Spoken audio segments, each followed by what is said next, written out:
Well, good morning and welcome. Just a second, come closer. It's June, did you know? Welcome to the month of June and welcome to a brand new Wake Up Nigeria for a Thursday. Of course, you know that everybody out there is going to be saying, Happy New Month, Happy New Month. I beg, you get one 2K we need to use. Be warned, I warned you first. But welcome, it's Wake Up Nigeria. Now, where else would you rather start your day? Hey, we love to sort of lead the way. We rise earlier than the sun. Today, a lot earlier because we knew there was a possibility, you know, you might have to make some extra moves to get to work today. Yes, indeed. Yeah, we'll be talking about that later on. But you deserve to see some of the lovely sides of Wake Up Nigeria to sort of boost your day the right way. That is what you deserve and that is what you're going to get. Thank you very much for tuning in here today. Welcome once again. So, you know what? I would love to get this show on the road. Winfrey is looking so cute. Hey, Winfrey. Such a damsel. Such a damsel. That's fantastic. Winfrey, you're looking rather good today. That's, it's all good. Well, in any case, I'm sure we're going to be talking about how we spent our morning getting here today. I had to come on a bike. Really? In the rain. I will explain eventually. But my name is Mazino Appeal. And I'm Titilayo Oyinson. You can, of course, watch the show live on GOTV channel 16 and UHF channel 49. You can also stream the show live at tvcentertainment.tv and on Facebook at TVC Connect.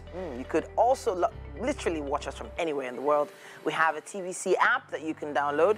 It's on Android and on iOS. Yes, indeed. Now, for a Thursday, let's kick things off today by telling you what we have. We've got a conversation coming with a young man who has traced his roots back to Nigeria. Tayo Kevin, the Visa, will be sharing his life journey with us here as he joins us. Yeah.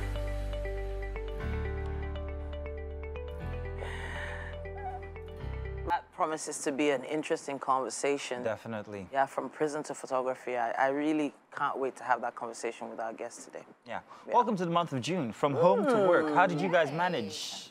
Wow, we got here. You got here. Yeah, we did. I think a lot of people are going to have to start making a lot of adjustments. I think I just need to start importing some brooms from Edo State. Wow. Brooms? Wow. Brooms? Are you gonna, you're a witch. You're going to start riding Edo brooms. States. Like, do I need to spell it out? Wow. You know? That was a good one, I must say. But I think a lot of companies are going to have to start, well, businesses are going to have to start thinking about remote work again. Here we go again. Remote work, because if you're going to the office more than 3 times a week, financially speaking, you're going to probably spend, so what you would have spent on 2 days or 5 days journey is what you're going to spend on 2 days journey. The cab services fees already going up, if you can even find a cab. The bus services are scarce because they're all on queues. And then at home, of course, everyone's going to have to adjust to this. It's crazy. Yesterday, I spent close well over 5,000 naira getting back home from the office. If you calculate well that, that's over. what... I'm saying over 6,000 naira. This is more than twice what you normally have spent. Of course, more than twice, definitely. I'm not looking forward to checking what it's like going to the island. So I've told all my friends there. Adjustments, like you said. Whether at home or at work and everything, lifestyle and everything is going to change, and it behooves every single person to actually make those. But, well, it's already been drizzling, you know, around here this morning, meaning you can open the windows and turn off the gen. Yes, of course. The weather is really cool. I slept without lights. Adjustments. It was amazing. Adjustments. Let's check out the weather, however. Hello and good morning. It's time for a news update right here on Wake Up Nigeria. My name is Titilayo Oyinson. Thanks for joining us. We begin from the nation's capital, where the meeting between organized labor and the federal government over the withdrawal of petrol subsidy payment has ended in a deadlock. The two parties refused to shift grounds as the federal government hopes to continue negotiation and also provide interventions that will ease the suffering of Nigerians. But for organized labor, they want the federal government to revert to status quo and properly plan before stopping payment of petrol subsidy. TVC News State House correspondent Femi Akonde reports. Members of the organized labor coming out of a meeting with the federal government over the contentious issue of the withdrawal of petrol subsidy. But it appears for now, the closed-door meeting will not translate into anything meaningful for Nigerians who have been hit with the impact of the withdrawal of fuel subsidy payments. Mr. President called for a meeting of government and the labor. The federal government is optimistic that the impasse will be amicably resolved, but it did not budge in its earlier decision to stop payment of petrol subsidy as they continue holding talks towards a favorable outcome. Necessarily, labor unions will be agitated if there's any slight change in any price of any commodity, whether it's fuel, whether it's gari or bread. Labor will be agitated. That is what we are talking about. But in terms of pricing, you cannot control price when there is a deregulation. So there is a deregulation. The price you have today could go up tomorrow, could go down tomorrow. There will be interventions. We're not calling it palliative this around, but there will be interventions, at least so that the impact on the poorest of the poor in the society will be very minimal. The petrol crisis is a litmus test for President Bola Tinubu. His administration will have to delicately handle a crisis that has festered since the previous administration. Organized labor is also not mincing words.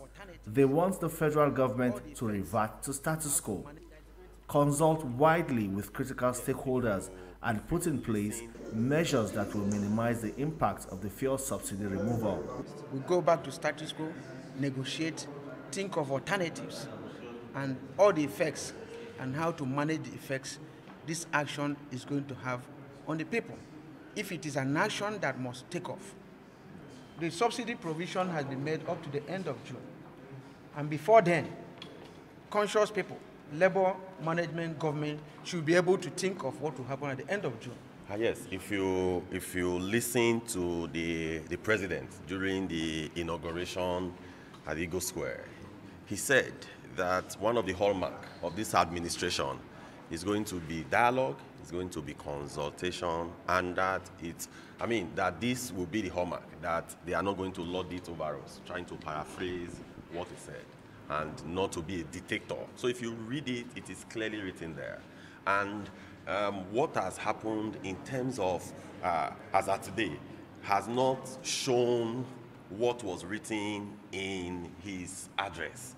As the days in the life of the Bola Tinubu presidency begins to count, Nigerians will hope for some quick fixes that will reduce the impact of the withdrawal of petrol subsidy payments on the standard of living in the country.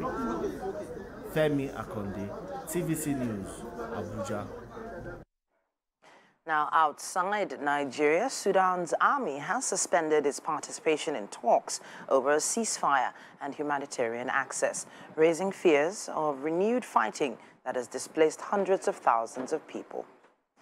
The talks with the rival paramilitary Rapid Support Forces began in the Saudi Arabian port city of Jeddah in early May and produced a declaration of commitments to protecting civilians and 2 short-term ceasefire deals that have repeatedly been violated. The Army and the RSF have agreed to extend a week-long ceasefire deal by 5 days, just before it was due to expire late on Monday. The General Command of the Armed Forces said in a statement on Wednesday that it suspended talks, accusing the other side of a lack of commitment in implementing any terms of the agreement and a continuous violation of the ceasefire. A spokesman for the Army, Brigadier Nabil Abdallah, also told the reporters the decision was in response to the RSF's alleged repeated violations of the humanitarian ceasefire.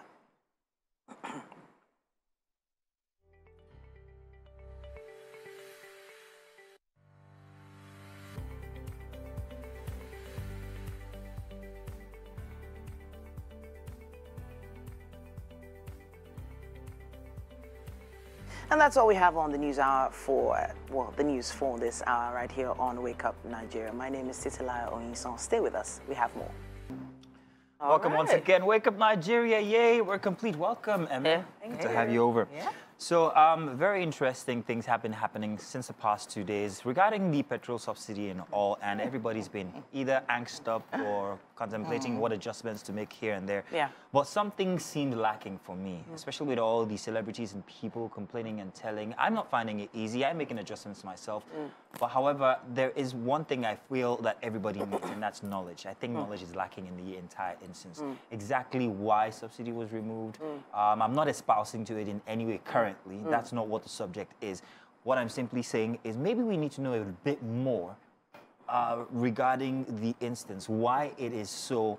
Maybe we need an ABC type explanation to the subsidy removal. And you had a story that you found on Instagram, I think? Yes. Please tell it I have to give a big shout out to Leke Olushi for breaking it down this way. It was a tweet from him that was also reposted by someone else. Now, it says, in a faraway kingdom lived a wealthy king who was called the Lion, right? And he cared for his people like a young man would care for his PS5. No. That's a games console. Now, all was going well in that kingdom until one fateful day, the price of firewood suddenly increased and the people couldn't afford it. Now, everybody needed to cook or else they would die of hunger, and no king wants his people to die of starvation. The king was really rich, so he went to all the firewood suppliers in his kingdom and said, I know that a bundle of firewood costs 5 cowries, but when my people come to buy firewood from you, please sell it to them for 3 cowries. I, the king, the emperor, the champion, and the lion will pay the remaining balance for every bundle you sell to my people. Right? So the people were really happy, you know, and he had caring king vibes going on. And whenever the people went to buy firewood, they paid 3 cowries for each bundle they bought, and the king would pay 2. So for every 100 people that went to go and buy firewood, the king was essentially paying 200 cowries, right? As they were paying 300. So at a point, you know, the government set aside money to make sure that, or let's say the lion, set aside money. And its chiefs. For the convenience of the people. Yes, you guys will continue to enjoy buying firewood so that you don't go hungry at this price. I will be subsidizing it. Exactly. That's exactly the genesis of it. Well, you had a further continuation to that story. Yes, of course. So now, I mean, you know, the king literally usually has a whole lot of responsibilities. He can't literally sit on everything by himself. So he decided to appoint a chief to actually be in charge of this particular this particular situation of firewood and the marketers and all of that. And it went on well. People were happy living going forward and everything. But then again, this particular chief literally wanted some for himself. So he decided to plan with the marketers now and to tell the king that now the bundle of the firewood is now 7 naira, right? Or 7 calories. Or 7 calories, 7 calories. So now while the king pays his 3, the people pay the 2, or rather the people pay the 3, the king pays the 2. Yeah. The balance now goes to him and the marketers also get to, right? So it was going on like that, like that, like that. Of course, it was uncomfortable, but the king had to do what he had to do, kept on helping. The king was paying an extra 2 calories now, maybe 4 calories that he was paying for the people. But the people continued paying 3 calories still. Exactly. So the king was paying more, but who was he paying the more to? To the marketers, to the supervisors, the people in charge, the chief in charge and all of that.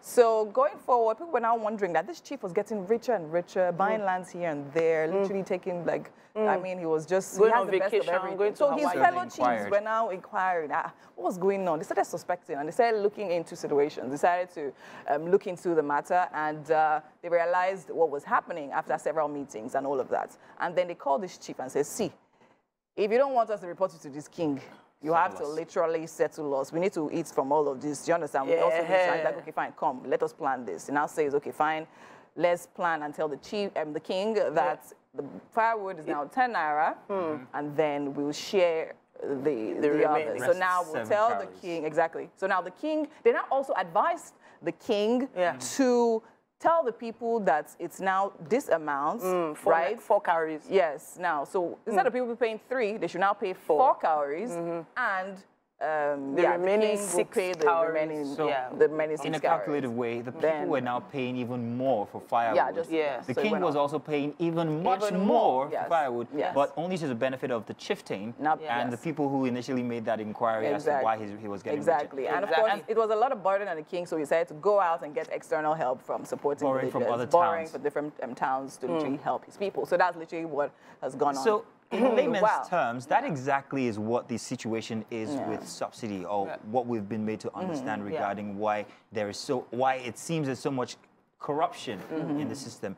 And removing all of that, removing the shifting, removing the extra bits and saying, okay, you know what, people, though, I've tried for you. Come on, this is the actual price now. It's now 5 naira. People should be paying your 5 naira. The money I was using to subsidize before, I will use it perhaps maybe to, let's bring electricity to this village. Yes, we're not going to use 5 Let's do borehole. If you have electricity. So that's a better understanding of what the situation is, if you ask me. Now, I know that there's plenty of suffering. People are fighting and everything. But I think if we had that knowledge, we would have a little less angst. Of course. We would suffer through it. I'm suffering through it. We're all suffering through it. But I'm just thinking, with that knowledge, it will be less of a worry. I will hope, I will have better hope that perhaps I will have better amenities. Maybe I'll have electricity. Maybe I'll have so and so. At this point, over the years, firewood actually became less in focus. You know, and this is where I'm going to throw it to MM. Do we really still need this firewood, or are there alternatives that we can use to cook? You know, I'm just going to put it out there that way. Oh, well, I guess this is a point where we need to get more innovative, right? We need to open our minds and broaden our perspectives to how we see things. I remember I was at an event sometime last week, and then the conversation around creating our own, technology that we could easily adapt to and work with, to suit our culture, to suit how we function as Africans. So I think this should play out, in the next, in this analogy, right? Right. But then again, let's not forget that there are benefits to this removal. Yes, it is going to trickle down on, it's going to affect inflation. Of course, and this is going to transportation. You definitely affect the prices of food, but people are also asking for increase in minimum wage, increase in salaries. That's inflation right there. There are also suggestions for employers to begin to look inwards as to how to, cut down on, not cut down like fire, but less people should have to come to the office, work remotely instead. So all of those suggestions, which I think, like I said earlier, let's just have an open mind and see how we can bolster all of this, these implications to the removal. And I'll also say this situation of subsidy removal, in my opinion, also furthers capitalist states. Our producer mentioned it, and of course, I also said something about that yesterday, because whether I liked it or not, now there's no cap on the fuel, how high it should go and all of that. And of course, we have how many fuel stations in competition. Do you understand? So there's competition, and then whether we like it sooner enough, as much as yes, everybody's going to go up, at a point they're going to literally find a way to get balance it out. So it definitely will all work out for good, in my opinion. Still plenty of conversation on that one regarding why the states or the government should actually be able to peg these prices. But that's getting complicated. So thank you very much for the explanation that you gave. I just wanna say one thing before we wrap up. The truth is, the other kings in the other neighboring villages have been laughing at the king that started paying for the firewood in the first place. Because they're getting richer too. Because they have been able to develop their villages. With the money the king has been paying them. Of course. Exactly. With the interest as Fantastic story. Thank you very much, ladies. That was beautiful. I couldn't explain it better myself, and I'm hoping that you also took example and understand better what the situation is. Don't worry. I said something yesterday on social media. Now God 9 gets us. Don't worry, we'll survive. We'll get there. Thank you very much. Stay tuned. It's Wake Up Nigeria. Welcome into the Wake Up Nigeria kitchen. It's a beautiful Thursday morning, and as usual, we have breakfast about to be made just for you. And standing here with me, I have Chef Annabelle. How are you, Annabelle? Fine, thank you. Okay, so now this is your second time on Wake Up Nigeria, right? All right, so now how does it feel being here again? It feels awesome. Okay, so the first time you were here for an interview? I was here for a friend. For a friend? Oh, okay, yes. nice. Yeah, I came to support her, so now I'm here. Oh, now you're here for yourself. Amazing, we love it. You see, support other people, and then before you know. Okay, so now, let me know. So now, tell me, what are we making today? We're making asun fried rice. Asun fried rice, and what ingredients we need for that? Yes, so this is my roasted goat meat. Already roasted. This is my basmati rice. Okay. This is my sauce for the goat meat. Then these are my veggies I'm going to be using. Oh, amazing. Well, let's go into the details of the bread. What was this? Okay, so this is red bell pepper, green bell pepper, spring onions, my onions, my green peas, my green peas and kidney beans. Oh, okay. This is kale and parsley for decoration. I have my garlic and ginger. Then this is the sauce made with tatache and wow, and we'll definitely go into that. But yes. yeah, okay. And here we have this is my carrots, carrots, lettuce, and cabbage for a little coleslaw by the side. Okay, we're doing the full, we're going the whole 9 yards. What's that? Sesame oil here. Oh, sesame oil. Yeah, and oyster sauce. Amazing, amazing. This definitely is going to be an amazing dish. But then again, we're going to allow Chef Annabelle prep some more. But right now, we're going to pass this to Mazino, who's on the couch standing by for paper review. Okay, thank you. Thank you very much, Winfrey, and welcome. Now it's time for us to check out the headlines for the papers this morning. And we have with us Mr. Prince Francis Chilaka. Prince Francis Chilaka. He's a public affairs analyst, and you're welcome. Good to have you here, sir. Good morning. Always a pleasure to have you on the show. Now, we have very interesting headlines for our dailies this morning. We're going to start from the Nation newspaper. And our first big headline from the Nation newspaper, NNPCL fixes 488 Naira to 557 Naira per litre petrol price template. Price to fluctuate in accordance with market forces, and NLC TUC demand return to old price. Government negotiation continues. Now, this is the biggest headline on everybody's tongue lately. Everybody wants to know, because this is what's affecting every single person, from petrol itself to transportation to power and all of that, because that's how we generate power. Now, with the inclusion of the NLC, what should we expect regarding this? Are we expecting to fall back to maybe 185 Naira, or no, it's a go, we're sticking to 488? No, I think first and foremost, we need to, as Nigerians, be sincere to ourselves. I think NNPCL has not been fair to Nigerians. They've not been truthful to Nigerians. This change or this withdrawal of subsidy is supposed to be after the end of this month, which means that they already have stock bought in the old price. And we didn't expect that anybody in his right mind should be increasing price when you buy something for 100 Naira and you have already been paid, it has already been subsidized for 100 Naira to run for a month. And then suddenly you're increasing it to 500. It doesn't make sense. It doesn't add up. So I think that, you know, what I would expect Labour to do or to say is that let us exhaust the supply for June. Let Nigerians benefit from the subsidy that has already been paid for June. And then when we get to the end of June, we can begin to talk about the total or partial withdrawal of subsidy. This has been a case that has been on for many, many years. The previous government actually left it for until the end of their dispensation and then put it on this new dispensation here. However, if you're saying let's wait till the end of June, considering the fact that we're still going to, it's just kicking the can down the road. Eventually, we're still going to have to perhaps remove it. It's like tearing the Band-Aid from off of the wound. We will still be at this point once again. No, I'm not saying it shouldn't be removed, but all I'm saying that even if it is being removed now... A phasing out. Yes, or being phased out. The point is that the stock already has been paid for. So why would they increase the price on the stock that has been paid for? Is it not cheating on Nigerians? Is it not insincerity? So we must address issues the way they are and say, this has taken place. This is what needs to be done. You know, government wants to stop the what they call the scam of subsidy. Now, the NNPCL is also scamming Nigerians by coming out boldly to increase the price.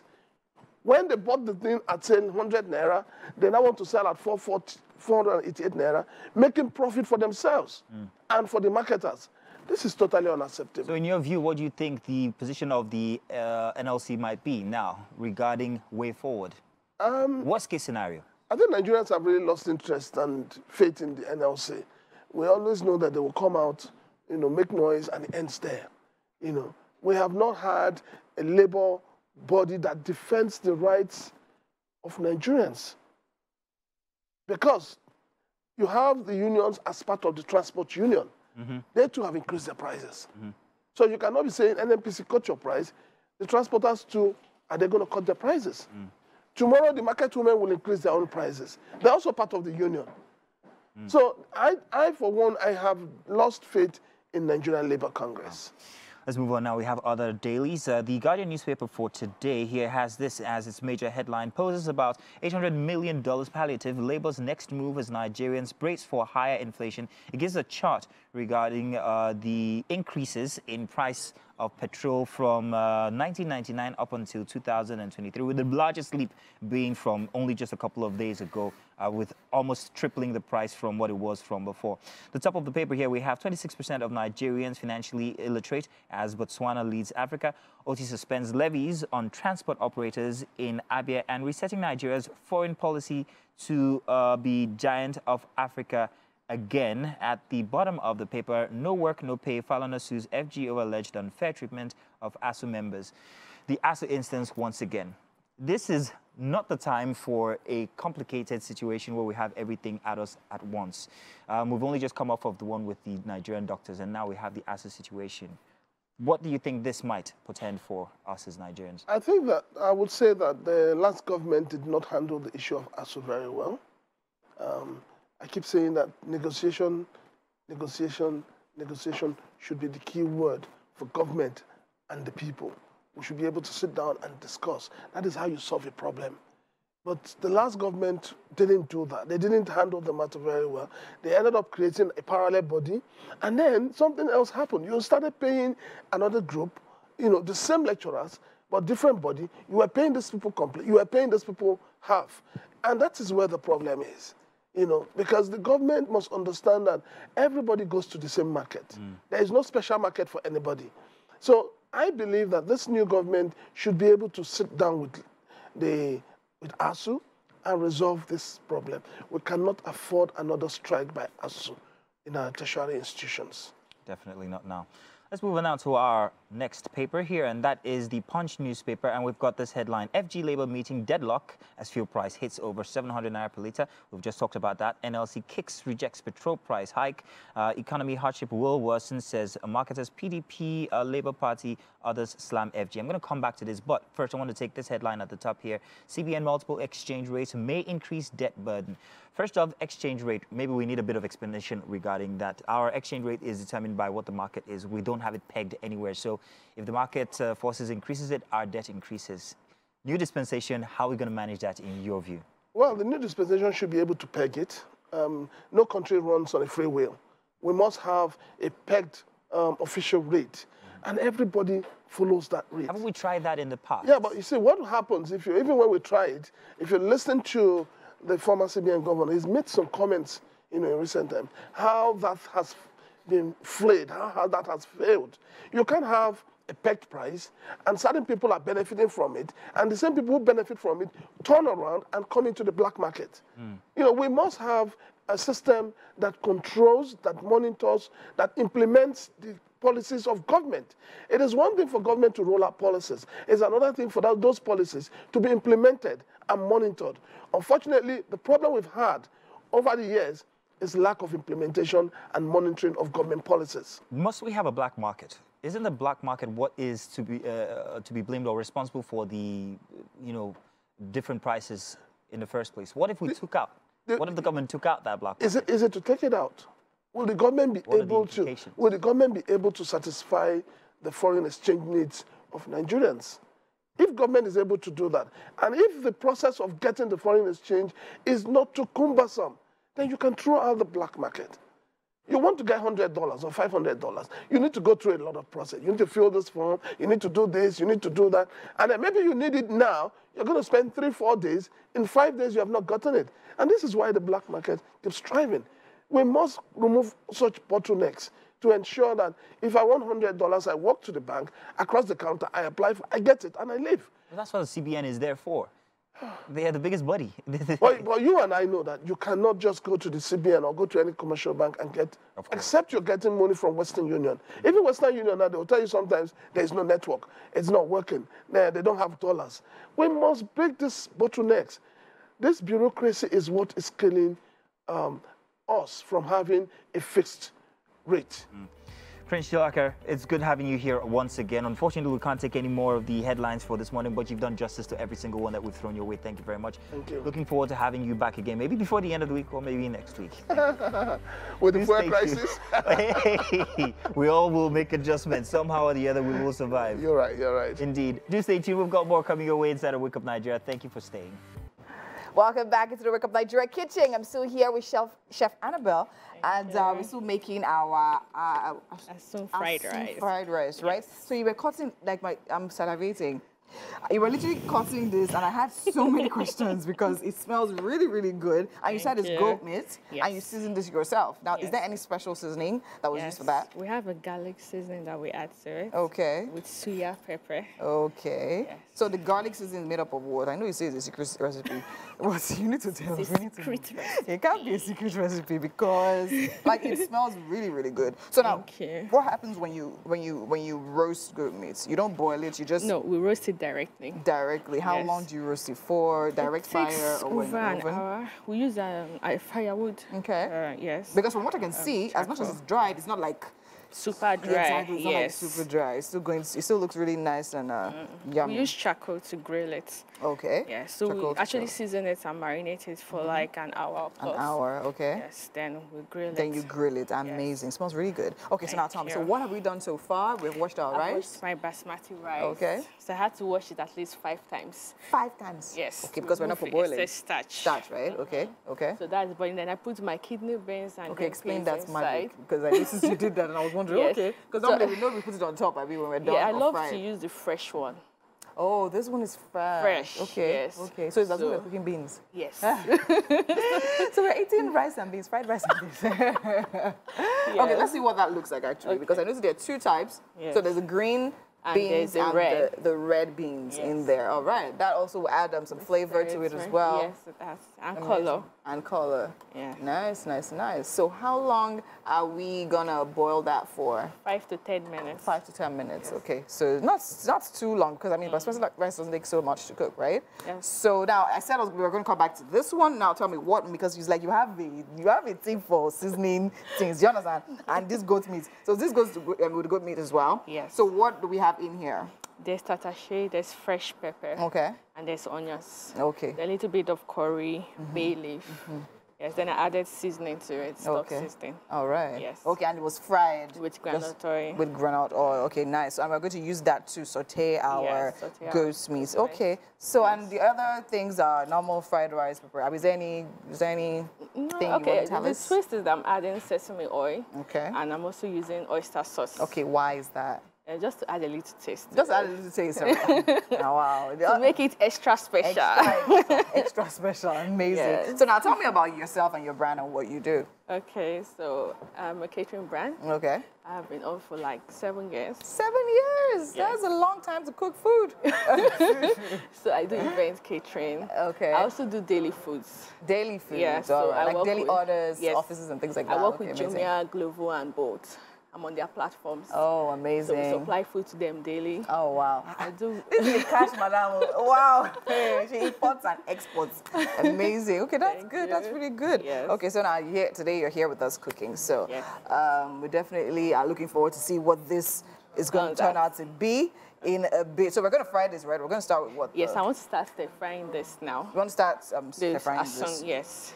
Then after that, I'll start making the sauce for the fried rice. For the fried rice, By then, the rice should be ready. Then I'll just mix everything together. That's the amazing thing about fried rice. Yes. It's not so complicated. It's actually pretty straight to the point. Just boil your rice, fry your vegetables, join it together, and there you have it.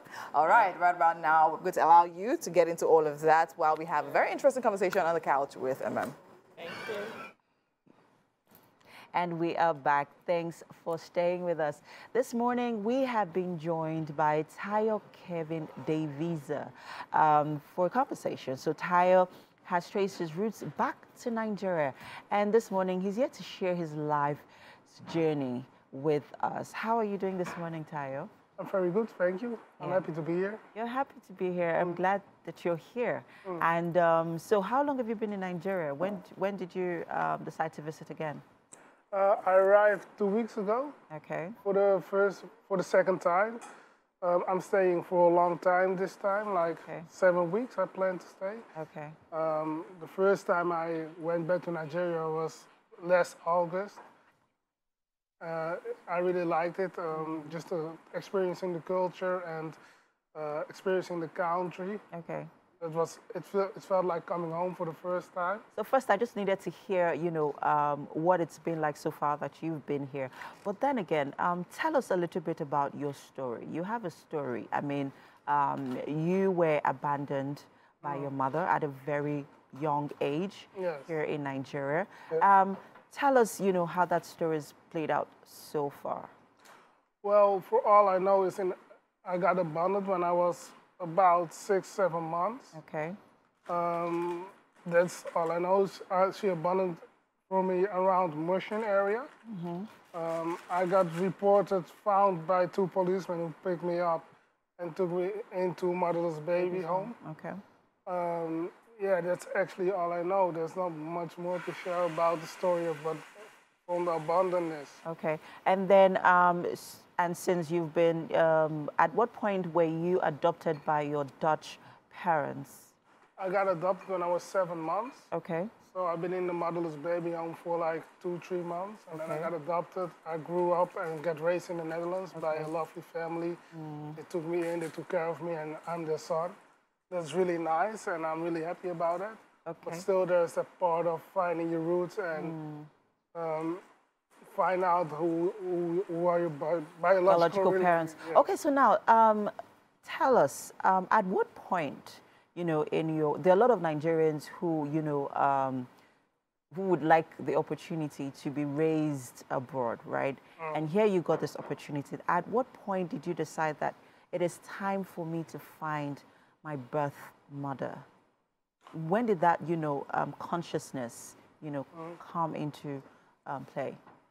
Well, it was always there because, well, the opportunities I get are obviously much better than most Nigerians get. So I'm thankful for that. But missing some part of your identity, no one to rely on or no one to identify with, that can be so frustrating, and sometimes it's hard to express in words. Okay. But at some point I felt like, okay, it's time to reach out and to hopefully find them. I think, I grew up in Netherlands, so most of the people are white. Are white, yeah. So that's the part of identifying you will miss. Like, I'm black, I'm different. This is your second time in Nigeria, right? Second time. Now let's talk about what you went through during your first visit, because I know it was your first visit to Nigeria was also to find your birth mother, but it was unsuccessful. Talk us through the process. What went on? Well, the first time I went to Nigeria, I wasn't really going to search for my birth mother. I was here to experience the country and just to find out what's Nigeria like. Okay. As you probably know, Nigeria is not very famous in a good way outside of Africa. So most people were like, why are you going back? You got everything here. What would you find there? But I just want to see the country. I want to see the people. I want to experience the culture, all those kind of things. And to be honest, I really loved it from the first second I arrived. But during my first day, I figured like, okay, all those people around me, they look so much more like me than all those people back home in the Netherlands. You felt more like home. Yes, and everywhere I looked, I was like, oh, maybe she's related, or maybe he's related to you, yeah. So that started triggering me. And once I got back home, after 2 weeks, first time I stayed for 2 weeks, once I got back home, I was like, okay, it just kept me, and I was like, I need to do something more to figure out if there's any relatives around. Okay, and then you decided to come back again. So far, how's the process for searching your birth mother been? Have you been back to the motherless baby home? Talk to us. Yes, I've been to the motherless baby home. Okay. But I got adopted like 34 years ago by now, so that's a while ago, and adoption is a process that's still going on process. If you talk about documentation about the adoption, there's not much. So I don't have a name. I don't know that much to start searching. Yes. Okay. And so far nothing's been happening. You've just, been, wondering and pondering as to, maybe someone will come up somewhere and say, oh, I'm your birth mother. Yes. Well, not, actually like that, but it's such a big country, and I don't know if she is around. I don't know if there's any other relatives, not just my birth mother, but anyone who might know something. Just, I'm trying to reach out to the person and to see if we can work it out. I'm also curious, how does your Dutch parents, how do they feel about this? They're very supportive. They understand. Okay. They're very caring, very, they're good parents. They give me everything I could wish for. But still, it's not biological, and that little part of not being biological or not feeling the biological connection, that can be very hard sometimes. But the parents are very supportive. They know I'm doing this, and if I'm right, they're watching right now. So. Great. In the Netherlands. Okay, and I'm hoping you find your birth mother. I'm hoping somebody reaches out. But what if that doesn't happen? Because, you have 7 weeks, and so far you've spent 2 weeks already in Nigeria. So you have more or less 5 weeks left here in Nigeria. So what happens if eventually you don't find her? Well, have you come to that realization yet? Yes, of course. I know how big Nigeria is. I know people, it's 34 years ago. I don't know how old she might be. But I will always come back to Nigeria because I love the country. Even if I don't find her, it's okay. I tried, and I think that's the most important. I reached out, and for me, it's better to reach out and try than just come here and walk around with the idea of maybe, because I don't believe there's nobody searching for me. To abandon from a child, that's a big thing. So I think she's searching for me as well. And I just want her to know it's okay.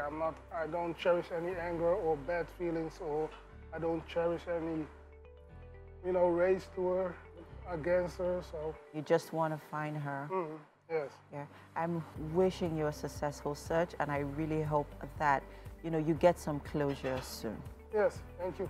Thank you so much, Tayo, for sharing your story with us. It's quite inspiring, and, I'm hoping that someone watching right now could also learn from it as well. Thank you so much. Okay, thank you very much. All right, and that's it for now, people. It's the top of the hour. We'll be right back. Stay with us. 1 hour down already. Wow, that really flew by. Wow. Yeah, very quick, wasn't it? Yeah.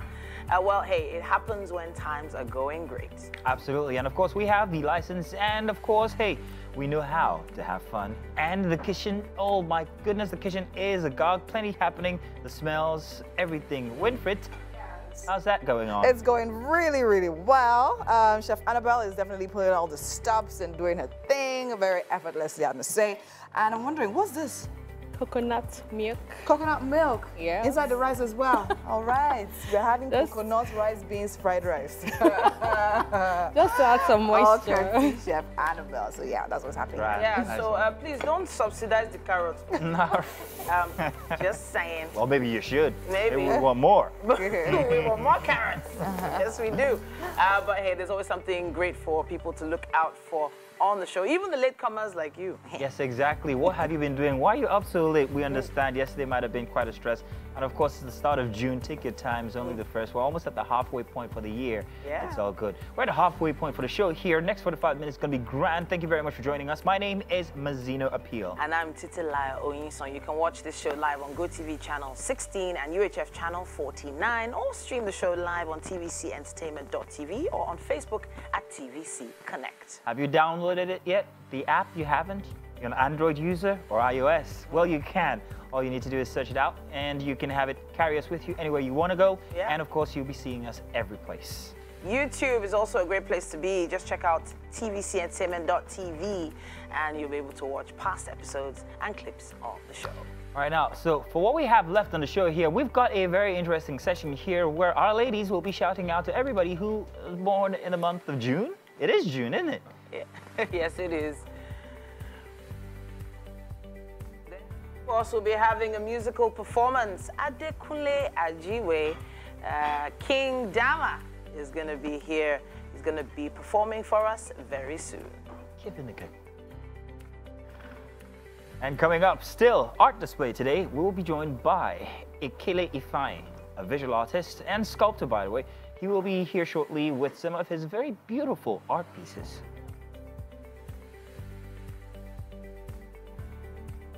We are going to be reviewing a really interesting book titled From Prison to Photography. Now, this piece chronicles Seun Akisomi's journey from his first entrepreneurial adventure in the United States of America to prison. Now, he's a highly skilled and experienced photographer. His love for photography started while he was an undergrad in Southern Illinois University.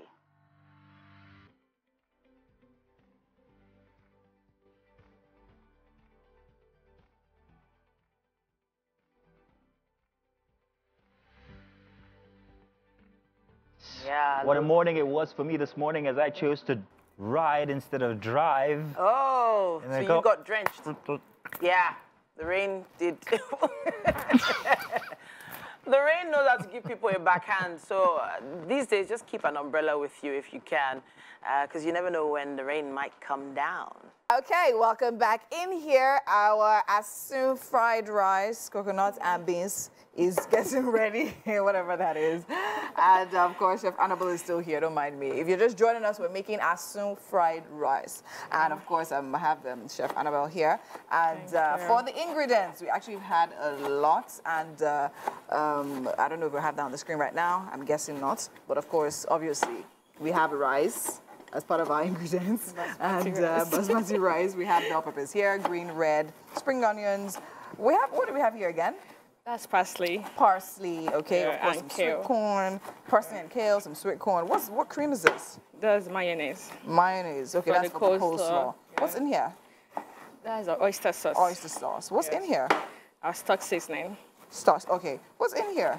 Coconut milk. milk. Okay, yeah, that's why I call it coconut rice as well. And yeah, of course, some lettuce, and now you're chopping this for that, right? Yes. So in the pan there, what have we done? I'm stir frying the veggies. Okay. So I have my onions, my carrots, and then my green beans. Yeah, and of course, giving that oriental smell, right? Yes. And that's courtesy of Sesame oil, yes. Amazing. So normally we know we do our normal Nigerian fried rice. We just normal oil and then normal things. But Chef Annabelle decided to give us a twist today, right? And of course, she's adding goat meat, sauteed goat meat, which is actually in our pan. So let's open that up and see what it looks like. Amazing. So that has been sauteed already with some nice tomato and pepper mix. And yeah, we have that ready to go. I can have that as a meal alone. Do I need to wait for the rice? No, now. Okay, so what are we doing next? I just want to add a little bit of curry to it. Okay, and of course we have our rice as well. I'm going to it's add already my rice parboiled. next. Yes. Yes. You're gonna add some curry to it, and yeah, do what you need to do, sister. Oh, you need scissors. Okay, we don't have it. Okay, we do have a scissors. Yeah. Let me try that. Yeah. Okay, yeah, of course. And you guys know we love to celebrate you. And of course, it's a brand new month of June. I have a number of people born in June as well. But then again, let's see who TT is celebrating right now. And you're welcome back. I'm very excited about art display today because we have been joined by Ekele Ifeanyi, a visual artist and sculptor. Now he's here with some of his beautiful art pieces that I can't wait to show to you guys. Welcome. Good to have you here, Mr. Ekele. Good morning. I met you earlier this morning and I said, I love your neck piece. What is that? What are those? What are those? This is made of camel teeth. Camel teeth? Yeah. Really? Wow, they're that big. Interesting. Where'd you get that from? Nigeria here? Courtesy Nikkei Gallery. Oh, Nikkei Art Gallery. That's fantastic. Well, good to see you representing art, even in style. That's nice very beautiful. You too. Good to have you here, Kenneth. Now, your art, first off, I always like to ask our artists to define their art because it's very different coming from the artist himself. There's a different way you perceive it and what people to also see. So how would you define your art? For me, art is your expressing your innermost feeling through different medium. And for you, your medium is, well, this is it's a mix between sculpting and welding and all of that. What's the name, the one wholesome name for this kind of expression? Well, I have like two medium, I have the metal, then the scrap. Most of my jobs are scrap metals too. Scrap metal art. Yeah. Fantastic. Beautiful. So we're going to start by showing one by one, and you're going to tell us what they're all called individually. Okay. I want to start with that African warrior right next to you there. Yeah. I don't know if he's from Zamunda or Wakanda or wherever, but it looks exquisite. It is beautiful. The shield, the spear. What is it called and what inspired it exactly? Well, this is all about the Zulu warrior. Ah, it had to be South Africa. Yeah, South Africa. So the first and foremost, I studied the Zulu warrior. Why are they are like the soldiers, and they have this boldness in them. So that was all about this.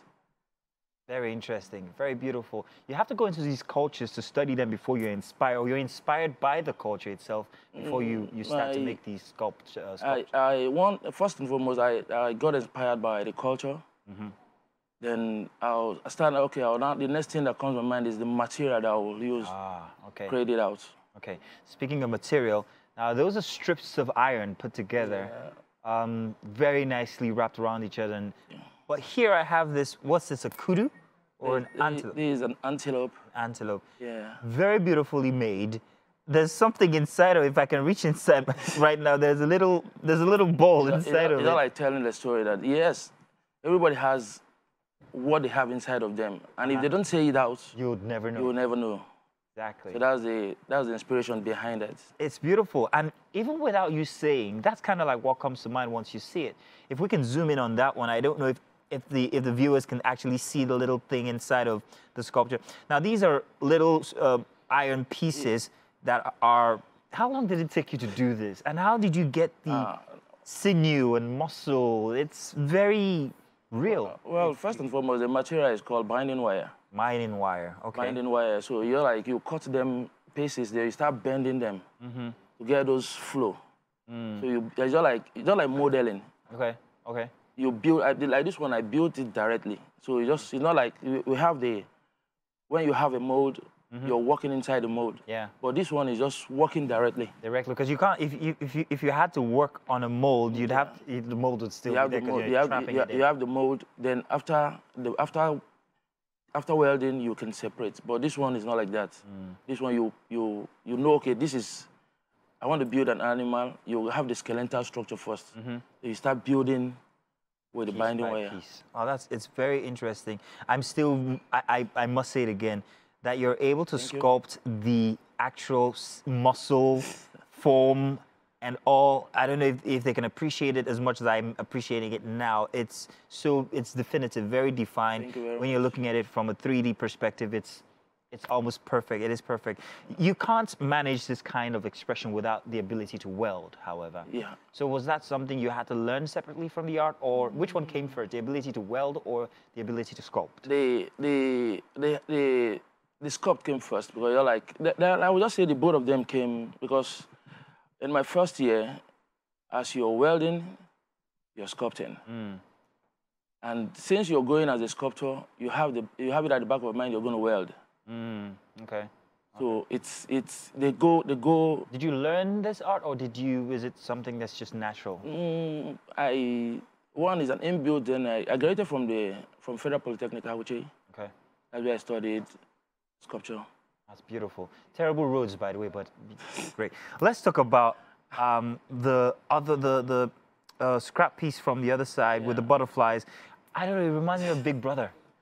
Am I correct to think that that's an eye? It is an eye. Yeah. It's kind of like looking over everything monitoring all of us. It's like a Big Brother sense. That's a big story. Just tell us, please. The title is, in the Western region, is Onwotoji Mitiri. Then in the... Can you translate that? Yeah. So in English, it's what my eyes have seen. It's a day-to-day activity of every man. But you're like some got it from the child. As they're growing up, they are getting it freely. Why some? Like me, I was born in the ghetto. I was born in the Jegule. So the lifestyle in the Jegule is different from the lifestyle in the highland. So like if you look at it very well, there's this generator. Yes. Light power failure. Exactly. Then you have this earth pan. Yes. And the headpan signifies, when I was growing up, there's this daily job we used to do.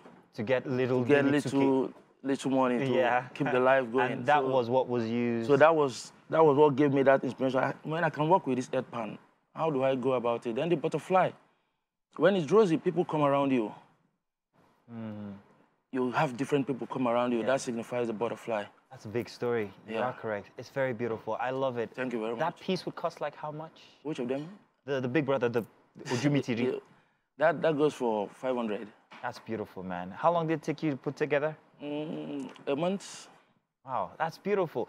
Every single thing you brought with you here today is beautiful. Even the guitar playing Northerner, am I correct? Yeah, Goje player. Goje player. Fantastic. Thank you very much. Everything is just exquisitely put together, exquisitely done. And your art is just in itself its own expression. It needs very little stories. Yeah. You just can't tell what it is, what it means. And I must say that you're a brilliant artist. Thank you very much. And it's grand having you here. We're looking forward to an exhibition sometime soon? Yeah. Fantastic. Well, we can't wait. Please let us be the first people that are invited because we'd like to come and see the show. There's no problem, sir. Thank you very much for coming. Thank you. Do stay tuned. We've got more coming your way here on Wake Up Nigeria. That's it for Art Display. We'll be back. Hello and welcome back. Now, this conversation right here is one I've been looking forward to. It's time for Book Chat. The book we have today is titled From Prison to Photography. It's a piece that chronicles Seun Akinsonmi's journey from his first entrepreneurial adventure in the United States of America to prison. Seun is a highly skilled and experienced photographer who is also the convener of Nigeria Photography Expo and Conferences, NIFEC, and he's been instrumental in building the careers of over 3,000 photographers in Nigeria and abroad. It's actually an honor to have you in the studio. Thank you so much for joining us. It's an honor to be here too. Now, you put together a book that, what they say, a picture is 1,000 words. And you are into photography, so you do understand what I mean by that. Yes. But you decided to chronicle your journey through something that a lot of people would have probably decided to hide. Cover. Why did you decide to put this together? Okay, for me, after 21 years, going through that, I just felt, the time was right. And especially when I looked, around the world that we live in right now and how so many people go into depression for things that, when you compare it to what maybe some people have gone through, you'll be like, that's a small thing. Now, why did he kill himself? So I felt that was my way of bringing a contribution to the world of at least, even if 10,000 people are killing themselves, if I could reduce it by 2 or 5. And more importantly, to give parents that have stubborn children like me hope that things can be better, and to give those stubborn children hope that, look, get a mentor or you will end up like me in prison. So a lot of reasons mixed up into one shawarma. So now I believe the viewers will want to know exactly what you did and what led to you going into prison. So I know for a fact that you were in the university in Illinois in the US before this happened. Yes. Tell us what happened next. Okay, so I discovered that even though I was in US to study accounting and be like my dad, I actually found out that I was an entrepreneur to the core, someone that saw opportunities and problems.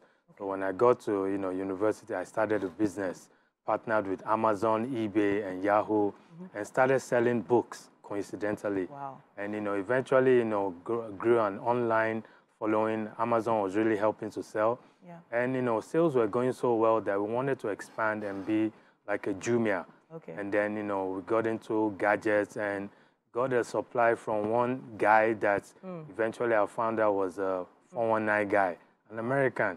And I got supplies from him to try to sell to other people, collected their money and paid to this guy, and only to find out I was a fraud. And these people were chasing me, where's my money? And before you know it, they wasted no time in reporting me to the police. Wow. The police actually searched for me because America is big. Yeah, sure. So 6 months later, they got to me. And the first question they eventually asked was, okay, we gave you a visa to come and study. Yeah. Why are you running a business? Wow.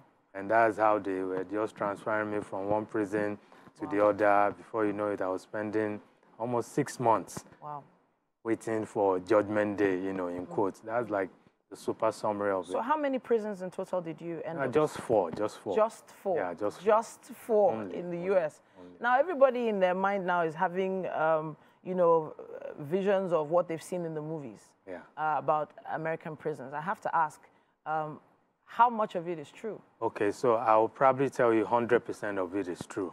I remember the first prison I was in. I was in the waiting area, and this guy was on the phone. Was like, if you don't do this, I'm going to come and kill you. And it was like a scene I've seen in a movie. And I was like, the guy at the other end, if only you can believe that this guy means it, you know, because he apparently has connections. Wow. So it's really, really true. And one of my best movies is from Prison Break. Okay. I mean, it was like, you know, I knew what it was like. Of course, I didn't attempt a break, but 100% true, you know, what we see in movies. So now, hop, skip, and jump later. You served your time. Yes. Were charges dropped, or you had to serve the time? So we had to do, you know, is it retribution? Or, yeah. And my dad had to sell some of his shares. Okay. And my dad's like the father of the prodigal son. Wow. So he sold, you know, and eventually America still banned me for 10 years, which was over 2011. Okay. So I think I served my time and paid, you know, my price. So. Yeah. But now you're into photography. Your love for photography has now brought you to a place where you're inspiring thousands of other young photographers. And from the cover of the book, we can see the quality of the photography we're talking about here, just a little glimpse. But there was something you said earlier about depression. How were you able to adjust your mindset from feeling the stigma of being a convict to now starting a very, very great business in photography? Oh, so I think it will probably start with a meeting I had with my father when I got back. My father was like, guys, sit down. I saw the notes you were writing in prison. If you say you want to kill yourself, last is 1 year we will mourn you. So get your life together, you know. And I'm sure this advice may not work for all children. But it started from there, and I realized that, look, I needed to put in my best to start delivering results that would speak, you know, louder for me. And eventually I joined a church that, you know, understood the type of person I was, entrepreneurial, you know, church. And eventually, you know, putting myself into it, the works that I was delivering, whether in photography quality or the people I was training, was speaking louder than whatever past, you know, work I had done. And eventually all those new works were replacing my story on Google. Okay. And eventually it wasn't that much of a big deal. So in other words, so we know how Nigerians are. There's a lot of cho-cho-cho, there's a lot of whispers in corners. You know that guy, did you know that guy went to prison? So that stigma, those distractions, you're saying that all that changed? For me, I think it also helped knowing that for each step of the way, I knew one person that was like a role model. Coming into photography, for example, I had a family meeting and they were all against it. They were like, I mean, 20 years ago, I mean, you sent your child abroad, and you're now coming back, you're saying photo. My dad said photo kini. But in my head, I was like, there's one guy called Kelechi Amadi Obi. That guy has been a photographer since 1864. If he's been successful, I can be successful. So every step of the way, I was seeing a role model that gave me what I'll call Wi-Fi strength. You know, from afar, I was being inspired. So maybe I'm just a resilient and stubborn guy. I just feel if that guy can do it, I can survive, you know, this. So I know that you have a message for parents and also for some young people. Would you like to give them that message now? Okay, so for parents, the average parents actually think sending their children abroad is a solution because they love their children. I tell parents now that prepare those children for at least 1 to 3 years because life in America is not as sweet as you think. What you see on CNN is, you know, tainted. The serious one is what shows up. So especially if you are concerned about Christian, good moral values. So for me, my parents, you know, they did their best. But if there had been somebody that I was accountable to, yes, my dad's friends were there, but I didn't, you know, I wasn't accountable to them. If I was accountable to them, it would have probably reduced the chances of me getting into business. They would have said, no, finish your education. So get people that your children can be accountable to. It's easier to start that training before they leave. That's for parents. For the young ones, that are probably going through different forms of what I call shege. I tell them, look, it's just for a period of time. And that's the reason I wrote this book. In fact, the book is not necessarily to make money, but to let people know that, look, if I could go through different masters, BSc, and PhD in shege, and I graduated, and I'm still okay, you too can go through it by reading my story, and you can survive and become better. I have to say a big thank you to you, Seun Akisomi here, the author of From Prison to Photography, our book on Book Chat today. Thank you so much for sharing your story. You're welcome. And really well done with the work you're doing with all the photographers. Thank you. Thank you.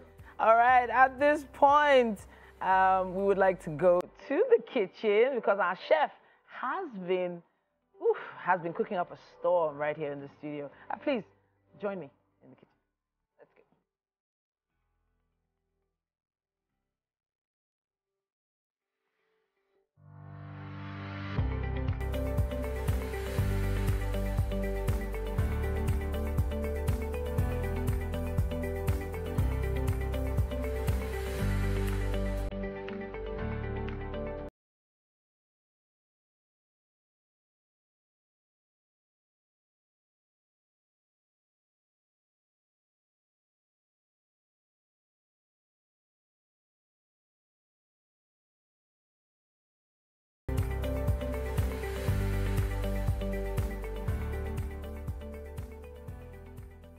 Welcome into Wake Up Nigeria Kitchen. Okay, so it's nice to have you here. We have food here for you, and we'd like for you to try it out and let us know exactly what you think about. But first, I want to ask, what was food like in prison, though? Actually, it was good. There was one particular prison that after lunch, they gave us cookies, somewhere between lunch and dinner. Wow. But I heard that that's different from Nigerian prisons, though. Wow. So please try it out. We have Chef Annabelle here. She's actually been at work all morning preparing this for you. So we'd like you to try it out and let her know exactly what you think about it. Chef, can you tell us what is here while he's munching away? So this is asun fried rice. We have goat's meat that has been roasted. And then it's stir-fried in pepper sauce. And then mixed with basmati fried rice. Okay. Yeah, then there's a little coleslaw by the side. Go ahead.